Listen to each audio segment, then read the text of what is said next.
Hello everyone and welcome to another edition of the Psychosin Project. Today is another edition of Psychosin Reviews. It's a new album by goth legends, the one and only the 69 Eyes, and their new album West End, with those what they're calling funeral balloons, I do believe.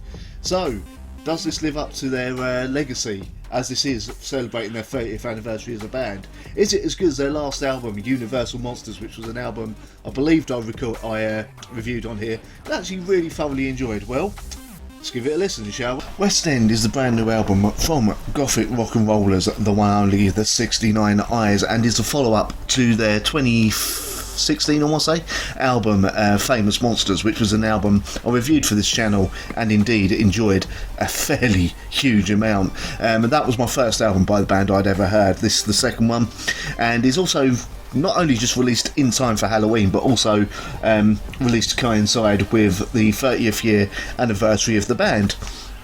So we kick off this album with the first single, which was Two Horns Up, featuring Danny Filth of Cradle of Filth, a man who is starting to pop up in a lot of bands at the moment, a lot of tracks and that. I mean, he was on the new Bring Me the Horizon album as well, and a couple of other ones, apropos of nothing. So I don't know, maybe he's just decided now is the time to start getting into doing guest appearances. But he turns up here and he sort of helps give the track a bit of extra darkness on here as well. And Two Horns Up is an absolute anthem that will get stuck in your head, it has to be said. Also, if you're wondering what the 69 Eyes sound like, they sound like what would happen if Andrew Eldritch of Sisters of Mercy actually accepted that his band were a goth band and also started making songs that were about 4 to 5 minutes long.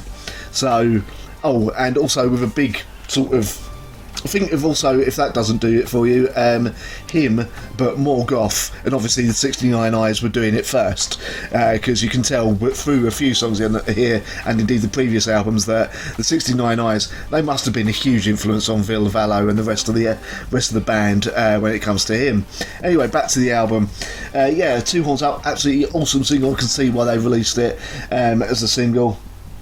I'll just repeat myself now, and it continues this way. These are all very much blackened goth rock and roll songs. Throughout the album they have the peaks and troughs. They actually go from slower numbers into sort of full-on rock and roll, well, gothic rock and roll rages. I keep saying the word gothic quite a lot, but yeah, there's no other way to put it. I mean, the singer's voice does sound very much like Andrew Eldritch and every other kind of goth cliche in a way you can imagine, that deep singing voice, as is the style, I suppose, of goth music. So yeah, some highlights for me. Two Horns Up, obviously. Bone Witch Bone's quite good. You've also got the track The Last House on the Left, which has 3 guest stars on it. Danny Filth popping up again. Wednesday 13. And Calico Cooper, who is the daughter of the shock rock legend himself, Alice Cooper. And it's a fun little sort of romp through a song that you get the feeling was possibly a song that Wednesday 13 originally wrote for his own album and then realised that it would fit better as a 69 Eyes song.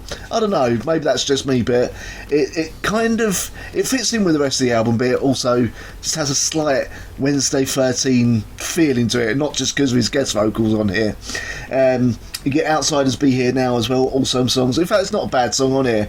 The only nadir is 1 or 2 songs on here don't quite lodge in the memory. There's a couple of slightly generic standard riffs, as it were, and when it comes to the last song, Hell Has No Mercy, they're going for this big moody number and it doesn't quite fully hit with the impact I think they were going for. It just kind of becomes a little bit of a slog, but it might improve on further listens. So all in all, does West End one, does it commemorate their 30th anniversary as a band? Does it commemorate the 30th anniversary of a band? Well, yes, absolutely. It's a brilliant album. Is it as good as Universal Monsters, an album I got there in the end, that I really did praise a few years ago? Absolutely. This is as good, if not possibly marginally better than Universal Monsters was. So all in all, West End by the 69 Eyes gets 4 out of 5 from me. If you like your music dark and you like your rock and roll with a hint of goth, then definitely go check this one out. So there you go, that is what I thought of West End, the new album by the 69 Eyes. Thank you very much for watching. I hope you enjoyed the review, and I hope it helped you decide whether to go check it out or not. Honestly, you should do. You should do.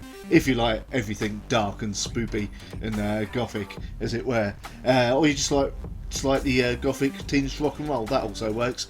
Anyway, thank you very much for watching. I've got plenty of reviews on their way for you. Some newer albums, some that I should have got round to reviewing at the time, but basically work and stuff stopped me from getting round to it.